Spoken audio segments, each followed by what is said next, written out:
말 그대로 10호 세대, 완포 세대, 모든 것을 완벽하게 포기한다, 점포 세대, 전부 다 포기한다라는 정말 이 말도 되지 않는 어려움들이 그 당시 청년들의 마음속에 있었습니다.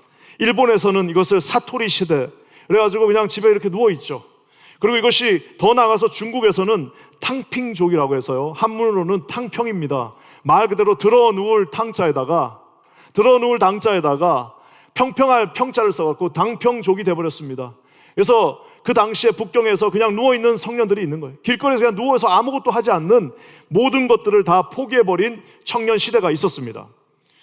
여러분, 많은 우리 어르신들이 아마 이렇게 생각할 겁니다. 아유, 뭐 두 손으로 일해가지고 열심히 하면 되지. 그게 우리 80년대, 90년대, 제가 이제 중간 세대로서 여러분들에게 설명을 해드리자면, 청년들을 변호하는 게 아니라 설명해드리자면, 우리가 여러분들이 막 청년의 때를 했던 그 시대는 호황이었습니다. 그렇기 때문에 열심히 노력하면 부인도 집에 있게 할 수 있었고, 열심히 노력하면 아파트 한 채 그래도 한 10년, 20년 일하면 그 월급으로 살 수도 있었습니다. 하지만 이제 이 시대는 그것이 불가능한 시대가 되어버렸습니다.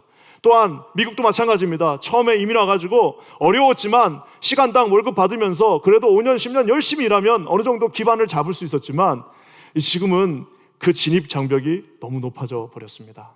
정말 그래서 포기해버리는, 그래서 말 그대로 절망이라는 말이 있는데, 그 절망은, 절자는 끊을 절자입니다. 끊을 절자에다가 소망망자, 희망망자를 쓰고 있는데, 말 그대로 희망과 소망을 끊어버린 절포 세대가 나오게 되었다는 것입니다. 사랑하는 성도 여러분, 이게 슬픔도 사치라고 그래요. 그래서 이 슬픔도, 슬퍼하는 것도 뭐가 있어야지 슬퍼한다는 겁니다.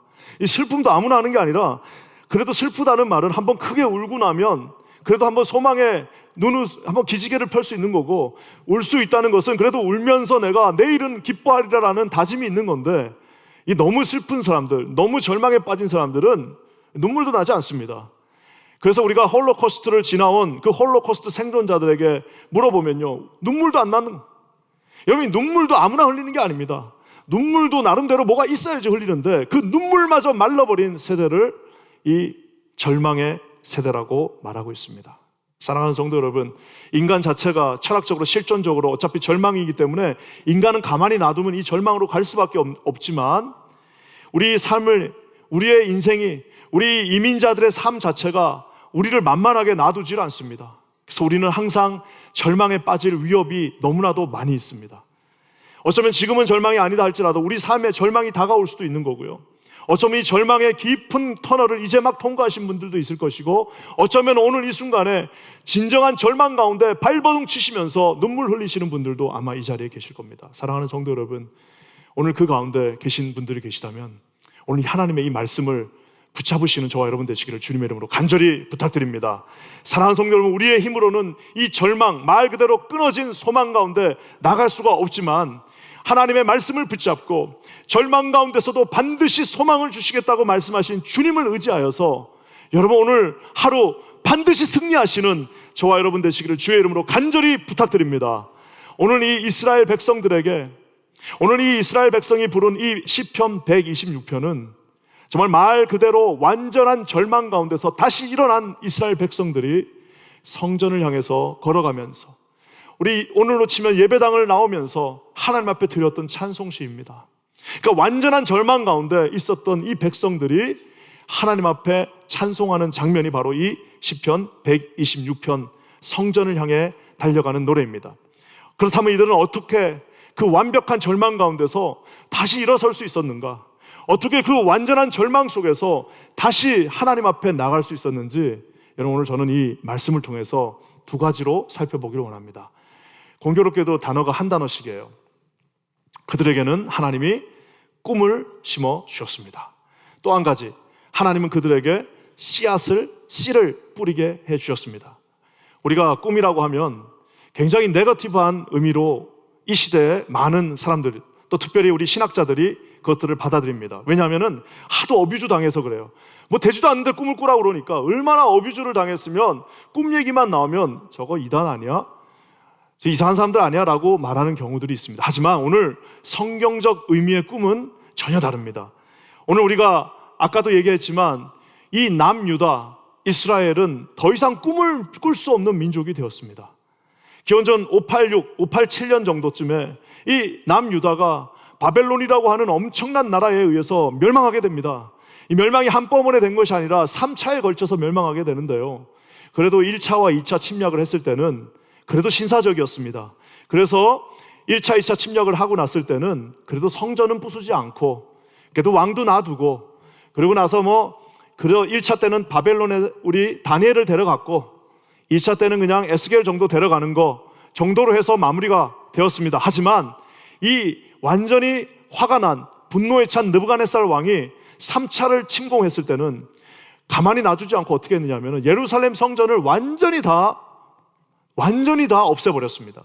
그뿐만 아니라 예루살렘 성벽 자체를 다 부숴버리고 모든 어느 정도 규모가 되는 가옥들을 전부 다 불태워버렸습니다. 그뿐만 아니라 모든 당시의 리더들, 가난한 몇 명을 제외한 예루살렘에 살고 있던 모든 이들을 두 가지 중에 하나, 죽이든지 끌고 가든지 해버렸습니다. 그 당시의 왕이었던 시드기야라고 하는 왕이 있습니다. 남유다의 마지막 왕 시드기야는 어떻게 됐느냐? 결국에는 얼마나 느부갓네살 왕이 화가 났으면 시드기야는 왕임에도 불구하고 그 왕이 보는 앞에서 자기의 왕자들 다 죽여버립니다. 왕이 보는 앞에서 모든 귀족들을 다 무참하게 죽여버리고 그 죽임이 끝난 처형식이 끝난 다음에는 이 시드기야 왕의 눈을 빼버립니다. 시드기야 왕의 눈을 뺀 채 그를 결박하여서 바벨론까지 끌고 갑니다. 그래요, 여러분 상상해 보세요. 그 장면을 봤던 모든 이스라엘 백성들, 그곳에 함께 있었던 모든 이스라엘 백성들과 모든 하나님의 사람들은 그것이야말로 절망입니다. 왕이 눈이 빠지고 왕이 정말 그렇게 비참하게 끌려가는 모습을 그들이 자기 눈으로 다 보았습니다. 여러분 거기에 어떤 소망이 있겠습니까?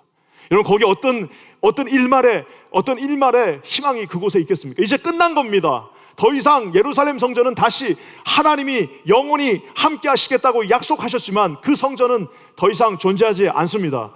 예루살렘 성, 시온성에 내가 너희들을 지켜주겠다고 하는 그 자이오니즘은 이제 산산이 무너져버리고 이제 남은 것이라고는 불타고 있는 예루살렘의 성의 잔재들밖에 남지 않습니다.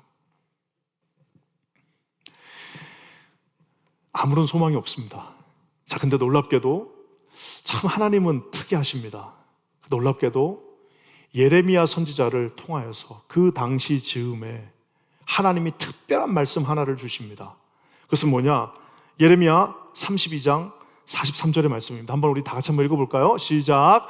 너희가 말하기를 황폐하여 사람이나 짐승이 없으며 갈대아인의 손에 넘긴 바 되었다 하는 이 땅에서 사람들이 밭을 사되. 여러분 저기 나와 있는 갈대아인은 바벨론 사람들을 뜻합니다. 저 말이 무슨 말이냐면 나라가 망했습니다. 이제는 더 이상 이 땅은 자기들의 땅도 아닙니다. 그리고 모든 좋은 밭들은 다 불타버렸고 이제 거기서 농사도 질 수 없습니다. 근데 하나님께서는 하나님의 사람 예레미야의 입술을 통하여 이렇게 예언하십니다. 가서 밭을 사라. 아니 주님, 다 끝났습니다. 지금 왕도 쫓겨났고 지금 여기는 아무도 살 수 없고 이제 끝났습니다라고 말하고 있는데 주님은 다시 밭을 사라라고 말하고 있습니다. 사랑하는 성도 여러분, 주님이 무슨 땅 투기하려고 우리 IMF 때 부자들이 졸부들이 그냥 땅 남들 어려울 때 다 쓸어 모은 것처럼 그렇게 하는 그것이 아니라 오늘 예레미야 선지자에게 하나님이 말씀하십니다. 너희들의 눈에는 다 끝난 것이지만 우리의 눈에는 이 모든 사건이 다 종료된 것이지만 하나님의 눈에는 다시 이 예루살렘은 시간이 걸리지만 다시 일어날 것이다라고 하는 하나님의 꿈이 그곳에 담겨져 있었습니다. 사랑하는 성도 여러분, 이렇게 하나님의 꿈이 담겨져 있고 결국에는 그것을 우리 이 시편 기자가 126편 1편에 이렇게 고백합니다. 우리 한번 다 같이 읽어볼까요? 1절입니다. 시작. 여호와께서 시온의 포로를 돌려보내실 때 우리는 뭐라고요? 꿈꾸는 것 같았도다. 아까 제가 얘기한 것처럼 1차 침공이 있은 지 70년 만에 3차 마지막 침공이 있고 완전히 나라가 없어진 지 50년 만에 다시 이스라엘 백성들은 다시 살아남아서 다시 말 그대로 70년 만에 다시 성전으로 돌아오는 역사를 보게 됩니다. 사랑하는 성도 여러분, 어쩌면 이 성경은 아까도 제가 얘기한 것처럼 성경적 드림, 비블리컬 드림, 꿈꾸는 자들의 책이라고 해도 과언이 아닙니다. 우리가 아는 것처럼 요셉은 17살 때 자기 형들에게 배신을 당해가지고 그 구동통에 빠졌습니다.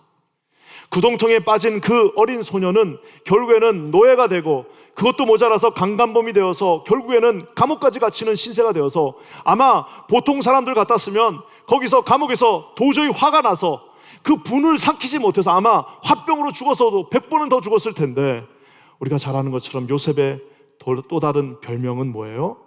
꿈꾸는 자입니다. 꿈꾸는 자였던 요셉은 결국에는 아무도 바라봐 주지 않는 그 던전과 같은 그 절망의 구렁텅이에서 결국에는 하나님이 주신 그 꿈 하나를 붙잡고 그곳에서 다시 일어나고, 요셉 하나만 일어난 것이 아니라 요셉을 통하여 온 이스라엘 백성 전체를 다시 살리는 하나님의 기적과 같은 일들을 보게 된다는 사실입니다. 사랑하는 성도 여러분, 저는 여기 계신 모든 분들이 하나님의 꿈을 가진 여러분들의 가장들 되시기를 주의 이름으로 간절히 부탁드립니다. 사랑하는 성도 여러분, 가장은 남자만 하는 것이 아닙니다. 여러분, 아빠, 엄마가 가장이 아니라 그 집에서 기도하는 사람이 가장입니다. 그 집에서 하나님이 주신 꿈을 가진 사람이 진정한 스피리추얼 리더가 되는 것입니다. 하나님의 백성들, 여러분 절대 좌절할 수 없습니다. 우리가 아는 것처럼 에스겔 선지자에게 이제 나라가 끝났습니다. 잡혀왔습니다. 그발 강가에서 이제는 아무런 소망 없이 그들이 시키는 노예 사역을 해야 되는데, 하나님께서 그에게 또 다른 꿈을 주십니다. 그건 뭐예요?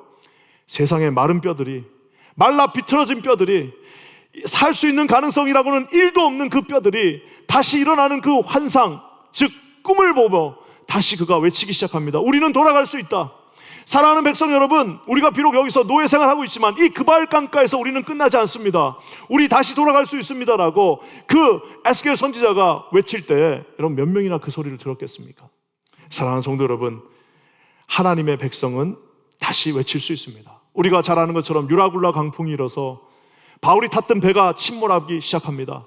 276명이나 탔던 그 큰 배가 유라굴라 강풍이라고 하는 자기들도 어떻게 할 수 없는 그 광풍 속에서 이 알렉산드리아 호가 침몰하기 시작하는 그 순간, 모든 1등 칸에 타고 있던 선장들과 선주들과 백부장들과 모든 리더들은 자신들의 삶을 다 포기했지만, 마지막 그 가장 밑창에 있었던, 그것도 죄수였던 3등칸 가장 밑에 죄수로서 손에 이 착고가 묶여 있었던 바울이 일어나서 외치기 시작합니다. 우리는 죽지 않습니다.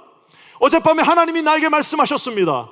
우리는 죽지 않습니다. 여러분 일어나십시오라고 그가 그의 꿈을 말했을 때에, 사랑하는 성도 여러분, 놀랍게도 우리가 잘 아는 것처럼 그 유라굴라 강풍에서 알렉산드리아 호에 타고 있던 276명, 바울을 제외한 275명이 살아야 될 한 가지 이유는 그곳에 바울이 타고 있었기 때문입니다. 사랑하는 성도 여러분, 저는 여기 계신 모든 분들에게, 여러분의 각 가정에 아무리 절망스러운 상황이 있다 할지라도 오늘 좌절하지 마시고 하나님이 주시는 꿈을 꾸시는 저와 여러분 되시기를 주의 이름으로 간절히 축원합니다.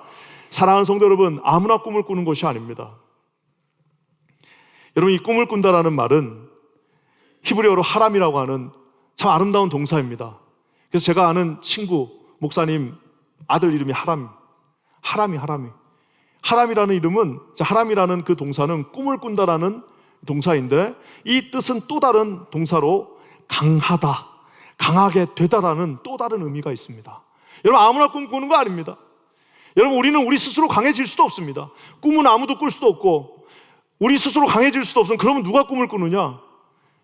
하나님께서 강하게 해주신 사람, 즉 하나님이 주신 그 믿음을 붙잡은 자들만 꿈을 꿀 수 있습니다. 저는 여기 계신 모든 사랑하는 성도들에게 오늘 주님이 주시는 거룩한 그 믿음 한 구석이 있기를 주의 이름으로 간절히 축원합니다.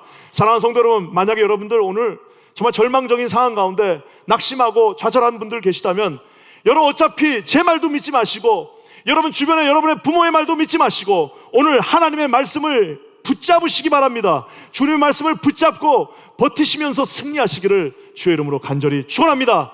사랑하는 성도 여러분, 1963년 8월 28일 우리가 한 번쯤 가봤을 워싱턴 DC에 가면 그 링컨 메모리얼 센터가 있습니다. 거기에 34세의 한 흑인 침례교 목사가 올라와서 그 앞에 있는 많은 흑인들과 백인들 앞에서 연설을 한 그 유명한 연설이 있습니다. 세계 3대 연설 중에 하나라고 하는 말 그대로 I have a dream, 나는 꿈이 있다 라고 하면서 이 흑인 목사의 입에서 말 그대로 인유법이라고 그러면 여러 가지 메타포를 쓰면서 그곳에서 설교하기 시작했습니다. 도무지 이길 수 없고 그 당시 단 한 명도 상상하지 못한 일이었습니다. 어떻게 이 미국에 흑백이 다시 화해하게 되는가? 이거는 아무도 상상할 수 없는 일입니다. 여러분, 지금이야 우리가 그런가? 라고 생각하지만 1963년 8월 23일 날 그곳에 있었던 사람들 중에 과연 누가 그것을 믿고 있었겠습니까?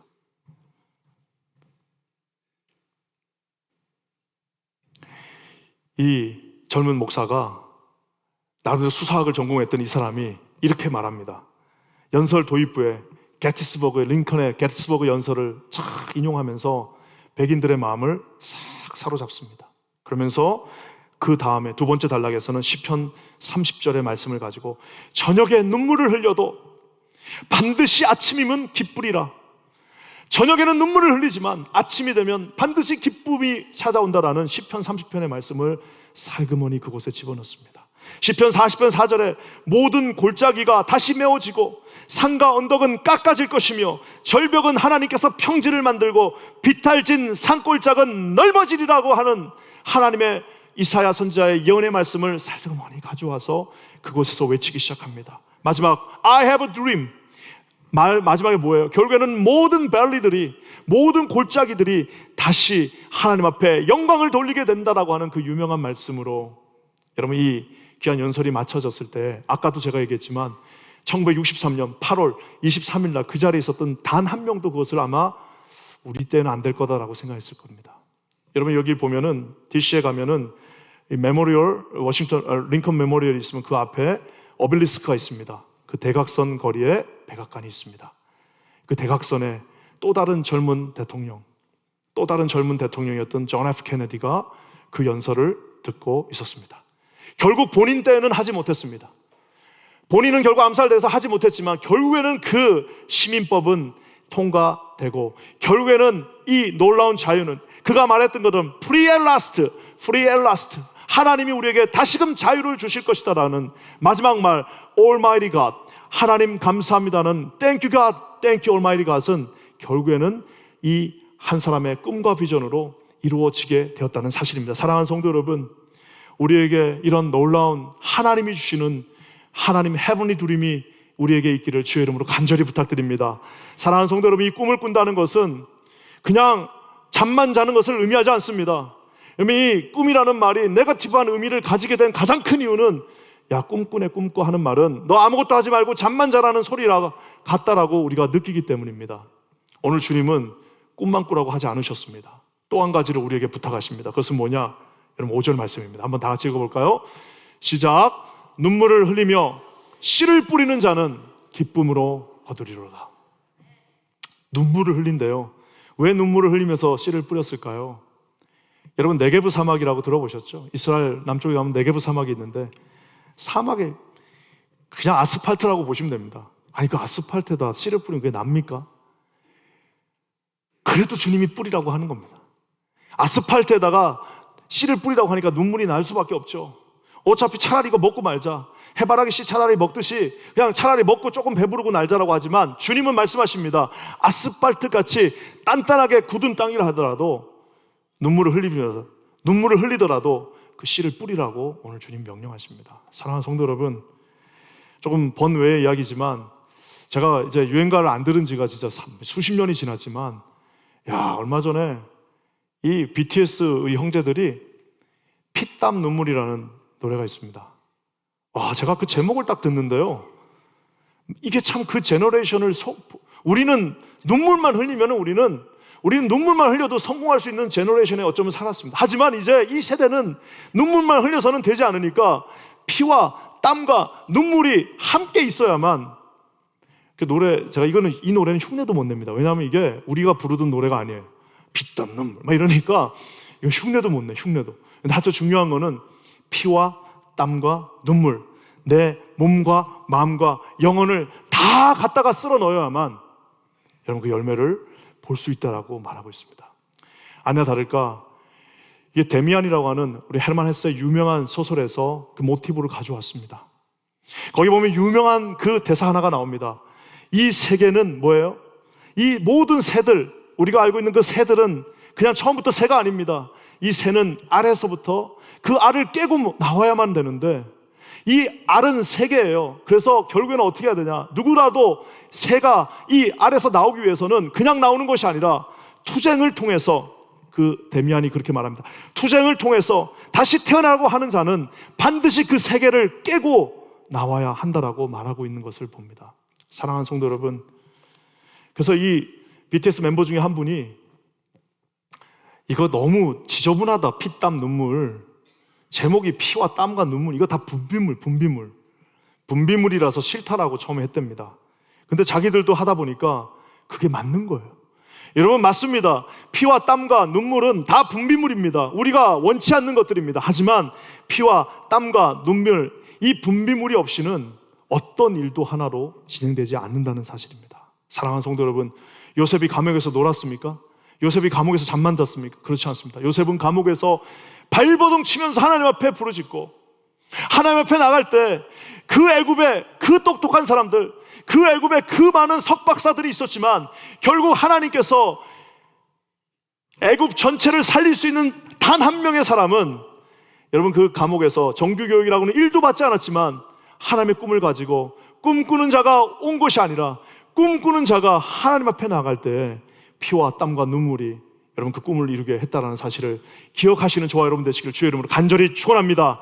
에스겔이 그냥 절망하고 그곳에 누워있지 않았습니다. 에스겔이 끊임없이 함께 포로된 자, 함께 아파하는 자들을 붙잡고 기도했습니다. 반드시 저 마른 뼈들도 다시 일어날 거야. 걱정하지 말자. 아무리 마른 뼈지만 하나님은 하실 수 있어 라고 이야기했습니다. 유라굴라 강풍이 부는 그 파도, 그 폭풍 속에서 바울은 가만히 배 밑에만 있지 않았습니다. 올라와서 먹을 거를 떼면서 먹여주면서 형제님 드세요. 우리 살아납니다. 형제님, 자매님 이거 먹으세요. 우리 살아나야 합니다라고 외쳤을 때에 하나님께서 그 꿈을 그들의 눈물과 피와 땀을 통하여 실현하게 해주었습니다. 사랑하는 성도 여러분, 저는 여기 계신 모든 분들이 오늘 어떠한 환경 가운데 있다 할지라도 주님이 주시는 이 피와 땀과 눈물로 여러분의 씨앗을 믿음으로 뿌리실 수 있는 저와 여러분 되시기를 주님의 이름으로 간절히 부탁드립니다. 사랑하는 성도 여러분, 씨는 사람들이 안 좋아하는 이유가 있습니다. 왜? 너무 작잖아요. 씨는 너무 작습니다. 보잘것없습니다. 아무런 영향이 없습니다. 여러분, 그렇지만 상추씨 몇 개만 뿌려보세요. 상추씨 몇 개만 뿌려도 상추가 그렇게 많이 납니다. 인심 좋아서 맨날 상추 나눠주는 게 아니에요. 집에 있는 거 다 못 먹으니까 좀 나눠줘. 왜 이렇게 깻잎들은 또 많은지. 여러분, 다 그 왜 그러냐면은 씨를 보면 얼마 안 되거든요. 그러니까 항상 속으면서도 매년 그렇게 뿌려요. 근데 너무 많이 나오는 거예요. 사랑하는 성도 여러분, 성경에서 이 씨는 많은 경우에 기도를 상징합니다. 많은 정말 어리석은 목회자들과 어리석은 교회 지도자들이 착각합니다. 우리가 요즘 교회가 잘 되는 게 이게, 요즘 우리가 이 프로그램 잘 짰나 보다, 요즘 우리가 뭐 좀 잘하고 있나 보다라고 생각하는데, 사랑하는 성도 여러분, 모든 열매들은 씨를 뿌린 자들 따로 있고 열매 거둔 사람 따로 있습니다. 여러분, 우리가 이 열매를 걷는 이유는 이미 20년, 30년, 40년 전에 누군가가 눈물과 피와 땀으로 자신들의 젊음을 이곳에 바치고 그곳에 눈물이, 땀이, 피가 이곳에 있기 때문에 여러분, 그 다음 세대들이 그 열매를 거둔다는 사실입니다. 우리 부모님 세대가 우리에게 많은 것을 물려주지 못했습니다. 10,000원짜리 한 장 안 준 분들도 있을 겁니다. 하지만 눈물로 기도하고 그곳에서 하나님 앞에 부르짖고, 줄 것이 없으니까 나는 기도밖에 줄 것이 없다, 내 자식들에게는 기도밖에 해줄 것이 없다라고 눈물 흘리면서 그곳에서 담요들을 적신 모든 자녀들이 하나님 앞에 다시 서는 것처럼, 사랑하는 성도 여러분, 인생이 만만치 않습니다. 우리가 줄 수 있는 게 많지 않습니다. 하지만 기도를 물려준, 기도의 씨를 뿌린 그 가정들, 반드시 하나님 앞에 다시 기쁨으로 그 단을 거두는 역사가 있을 줄 믿습니다. 사랑하는 성도 여러분, 그렇다면 우리도 한번 생각해 봐요. 우린 지금 도대체 우리 후손들한테 뭘 물려줄 건가? 뭘 도대체 물려주시겠습니까? 우리가 지금 부모님들 받은 그 축복들을 통하여서 몇 가지를 갖고 있다 하더라도, 만약에 우리가 기도하지 않는다면 우리 후손들에게 물려줄 것이 사실상 없다라는 사실입니다. 저는 우리 킨자님 교회가 우리 모두에게 주신 이 말씀처럼 하나님 주시는 소망 가운데 기도의 그 뿌리들을, 기도의 그 놀라운 씨앗들을 물려줄 수 있는 교회가 될 수 있기를 주의 이름으로 간절히 축원합니다. 사랑하는 성도 여러분, 이렇게 피와 땀과 눈물로 씨를 뿌리면 어떤 일들이 일어납니까? 피와 땀과 눈물로 씨를 뿌리면 주님이 6절에 이렇게 말씀하고 계십니다. 한번 우리 6절 말씀 읽어볼까요? 시작. 울며 씨를 뿌리러 나가는 자는 반드시 기쁨으로 그 곡식단을 가지고 뭐라고요? 돌아오리라. 돌아오리라. 70년 동안 노예로 잡혀갔고 이제 예루살렘 성은 다 무너졌고 예루살렘에 있던 그 솔로몬의 영광은 다 사라졌지만 오늘 주님이 약속하십니다. 반드시 기쁨으로 다시 돌아오게 될 것이다. 그 손에는 열매를 가지고. 사랑하는 성도 여러분, 심지어는 우리 주님이 뭐라고 말씀하세요? 입에는 웃음이 가득, 혀에는 찬송이 가득. 우리가 돌아올 때 그냥 돌아오는 것이 아니라 입에는 웃음이 가득, 혀에는 찬송이 가득하다라고 말하고 있습니다. 사랑하는 성도 여러분, 그래서 우리가 이 씨를 뿌린다는 것은 놀라운 일입니다. 우리 주님이 이 씨를 뿌리는 자들에게 기쁨을 주시면서 또 주시는 게 있습니다. 4절 말씀 한번 읽어볼까요? 이거는 불가능합니다. 한번 4절을 읽어보겠습니다. 시작. 여호와여 우리의 포로를 남방 시내들 같이 돌려보내소서. 남방 시내가 영어로 뭐라고 되어 있습니까? Like a stream in the Negev예요. 네게브라고 하는 것은 이스라엘 남부에 있던 사막입니다. 물 한 방울, 비 한 방울 내리지 않는 사막이었는데 오늘 주님의 그 예언이 어떻게 성취되고 있습니까? 우리가 잡혀갔던 그 포로들이 남방 시내들처럼, 남방은 사막이고 남방에는 물 한 방울 없지만 우리 하나님께서 오기에 이스라엘에 물을 주시면 어떻게 되느냐? 아무것도 없었는데 비가 내리는 그 순간 그곳이 스트림, 시내가 되어서 그곳에 물줄기가 흐르게 되는 역사를 보게 됩니다. 사랑하는 성도 여러분, 아무것도 없던 곳에 하나님은 물을 내시는 분이십니다. 여러분, 강가, 아무것도 없던 그 마른 강에 하나님은 다시 스트림을 내실 수 있는 분이십니다. 여러분, 이 주님을 의지하시고 포로들이 다시 돌아올 수 있도록, 잃어버린 모든 영혼들이 다시 돌아올 수 있도록 소망을 잃지 않고 기도하시고 승리하시는 씨를 뿌리시는 저와 여러분 되시기를 주의 이름으로 간절히 부탁드립니다. 사랑하는 성도 여러분, 비가 오면요 무섭습니다. 이스라엘에 비가 오면요, 아까도 제가 얘기했지만 그 정말 아무것도 없던 땅이 비 오고 나면 파란파란한 것들이 막 올라옵니다. 비가 그냥 오는 게 아니라 무슨 와디가 생겨서 그냥 물줄기가 휩쓸고 그곳을 지나갑니다. 하나님께서 열어주시면 아무리 인간의 눈에 불가능하다 보이는 것들도 반드시 열리는 역사가 있을 줄 믿습니다. 여러분의 삶에 그런 놀라운 하나님의 기적들을 날마다 체험하실 수 있는 저와 여러분 되시기를 주님의 이름으로 간절히 부탁드립니다. 사랑하는 성도들, 오늘 말씀을 마무리합니다. 아까 제가 얘기한 것처럼 이스라엘 백성들은 더 이상 소망을 가질 수 없는 상태가 되었습니다. 하지만 주님은 꿈꾸라고 하셨고 아무리 힘들어도 씨를 뿌리라고, 절대 포기하지 말고 씨를 뿌리라고 말씀하고 계십니다. 아까 제가 잠깐 얘기한 것처럼 이스라엘 백성들이 바벨론으로 포로로 끌려가서 70년쯤 지나니까 학자들마다 견해는 다릅니다. 어떤 분들은 많게 잡으면 200만, 적게 잡으면 100만 정도의 그 유대인들이 바벨론 땅에서 살고 있었다라고 합니다. 몇 명이 돌아왔을까요? 몇 명이 돌아왔을 것 같으세요? 100만 명 다 돌아왔을까요? 아닙니다. 아니, 숫자가 정확하게 나와 있습니다. 1차 귀환 때 스룹바벨과 함께 49,897명이 귀환했고요. 2차 때 에스라의 인도로 1,700명 정도가 돌아왔고 3차 때는 이 느헤미야가 아주 소수의 인원만 데리고 돌아왔습니다. 그 말은 뭐냐? 그냥 5만 명 정도 돌아왔습니다. 그러니까 많이 잡으면 5%고요. 적게 잡으면 2, 3%밖에 되지 않는 사람들이 다시 돌아왔습니다. 왜 그랬을까요? 당연하죠, 여러분.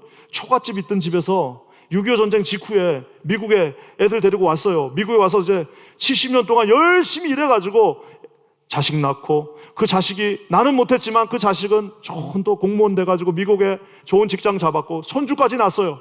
70년의 세월이 지났습니다. 이제 여기서 집도 샀고 아메리칸 드림도 이뤘고 이제 바벨론 드림을 이뤄서 자녀들도 다 컸고 이제 자녀들도 이제 바벨론 말을 잘하고 나는 더듬더듬 하면서 멸시와 수모 속에 있었지만 우리 자녀들은 이제 바벨론의 정식 시민들이 다 된 거예요. 근데 갑자기 70년 전부터 끊임없이 외치던 선지자들의 그 놀라운 일들이 눈앞에서 벌어졌습니다. 돌아가라. 다 못 돌아갑니다. 5만 명 딱 돌아갔어요. 2%. 많아봐야 5%. 더 놀라운 사실 말씀드릴까요? 제사장들이 다 돌아갔을 것 같죠? 그렇지 않습니다.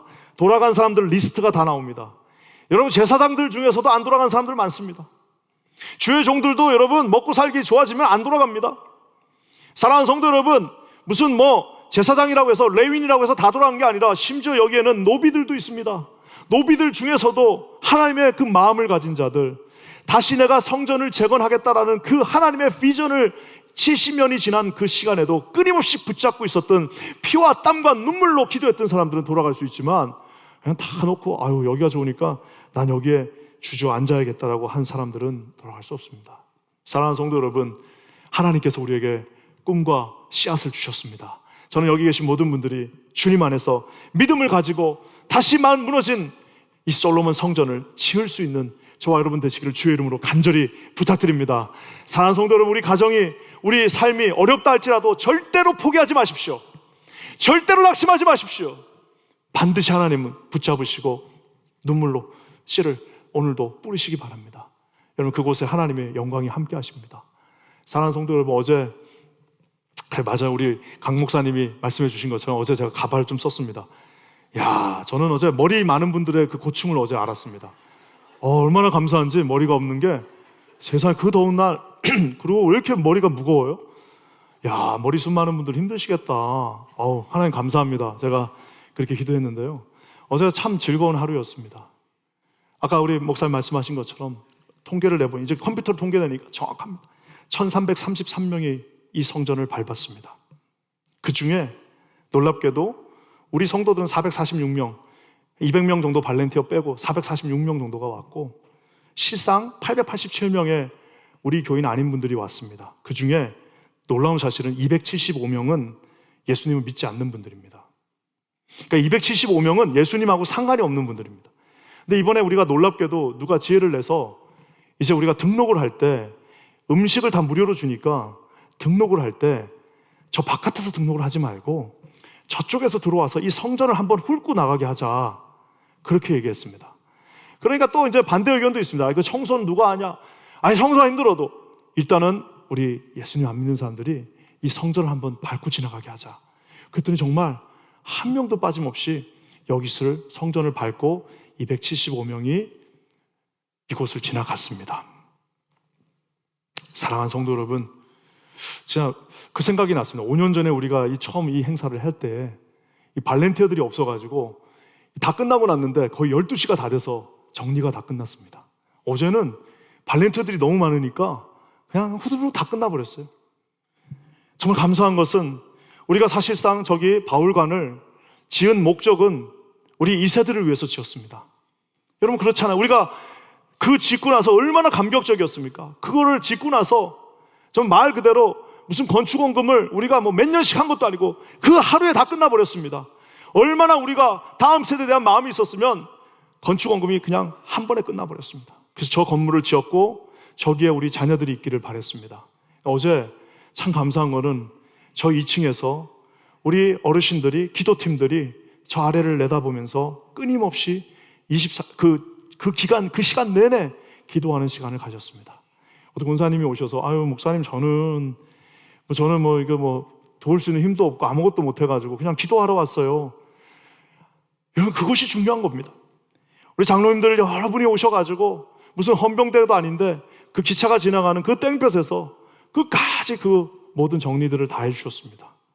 수없이 많은 청년들이, 그렇게 없던 청년들이 몰려와가지고 모든 굳은 일들을 다 감당해줬고, 우리 EM 청년들이 그 아주 중추적인 역할들 감당해줬습니다. 심지어는 경찰들이 와가지고 감동받아가지고 경찰차가 어제 3대가 왔습니다. 작년에 우리가 경찰차가 없어가지고 시큐리티를 하이어했습니다. 근데도 앞에 큰 트럭이 대고 있었는데 경찰차 한 대가 오니까 그 앞에가 싹 다 정리가 됐습니다. 경찰관들이 감동을 받으셔서 경찰관 중에 한 명이 뭐라고 그랬냐면, 내년에는 경찰 말 있잖아요, 그 말하고 경찰견들 데려오겠다고, 그러면 애들이 거기 탈 수도 있게 해주겠다고 약속하고 가셨습니다. 사랑하는 성도 여러분, 어젯밤에 그래서 다 끝났어요. 한 9시밖에 안 돼서 다 끝났습니다, 일이. 그래갖고 이제 사무실에 딱 갔는데 갑자기 배가 확 고파지는 거예요. 가만히 생각해 보니까 점심은 먹었는데 어떻게 그렇게 음식이 많았는데 커피만 한 10잔 마신 것 같아요. 그리고 이제 다 끝나고 나니까 갑자기 배가 고픈 겁니다. 그러니까 사람이 여러분 기쁘면 배도 안 고파요. 근데 나갔더니 우리 목사님들 중에도 자기 생각해 보니까 밥을 안 먹었다는 분이 있어요. 그래서 우리 9시 반, 10시 다 돼가지고 사발면 끓여가지고 그 좋은 음식 다 안 먹고 사발면 끓여가지고 우리 어제 먹었는데 그렇게 감사할 수가 없었습니다. 어제 집에를 도저히 못 가겠어. 다리가 아파가지고. 그래가지고 소파에 잠깐 누웠는데 양말을 신은 채로 그냥 그 땀 흘린 옷 입고 바로 잠이 들었습니다. 잠을 들다가 이제 새벽에 눈을 딱 떴습니다. 오늘 이 말씀을 전해야 되기 때문에 지난 한 주 내내 암송하고 묵상했던 오늘 이 말씀이 제 마음 가운데 깊은 울림으로 다가왔습니다. 눈물로 씨를 뿌리는 자는 반드시 기쁨으로 단을 거두리라. 사랑하는 성도 여러분, 피는 누가 흘리는 겁니까? 피는 어른들이 자녀들을 위해 대신 흘려주는 겁니다. 피는 누가 흘리는? 피는 여러분 어른들이 우리 부모들이 자식들을 위해 흘려주는 게 피입니다. 여러분 땀은 누가 흘립니까? 와서 현장에서 뭐라도 하나 하는 사람들이 땀 흘리는 겁니다. 여러분 눈물은 누가 흘립니까? 아무 힘이 없어도 교회를 위해서 함께 눈물로 자신의 골방에서 기도하는 사람만 눈물 흘릴 수 있습니다. 놀랍게도요, 피와 땀과 눈물은 이런 사람들이 흘리지만 그 결과 열매는 누가 받는 거예요? 피, 땀, 눈물 단 한 방울도 안 흘려도 이 성전에 들어온 모든 사람들은 어제 기쁨을, 열매를 누렸을 것입니다. 사랑하는 성도 여러분, 하지만 감사한 것은 어제 피와 땀과 눈물을 흘린 모든 분들에게 하나님이 말로 표현할 수 없는 기쁨을 허락해 주셨을 것입니다. 사랑하는 성도 여러분, 저는 우리 킨자님교회 모든 성도님들이 우리의 제너레이션에서 끝나는 인생이 아니라 피와 땀과 눈물로 우리의 씨앗을 뿌릴 때 우리 하나님께서 놀라운 은총으로 그 열매들을 풍성하게 바라볼 수 있는 우리 공동체, 우리 가정, 우리 새롭게 시작되는 우리 모든 선교 사역이 될 수 있기를 주의 이름으로 간절히 축원합니다. 함께 기도하겠습니다. 하나님 감사합니다. 오늘 진심으로 주님 앞에 감사의 열매들 우리가 보았습니다.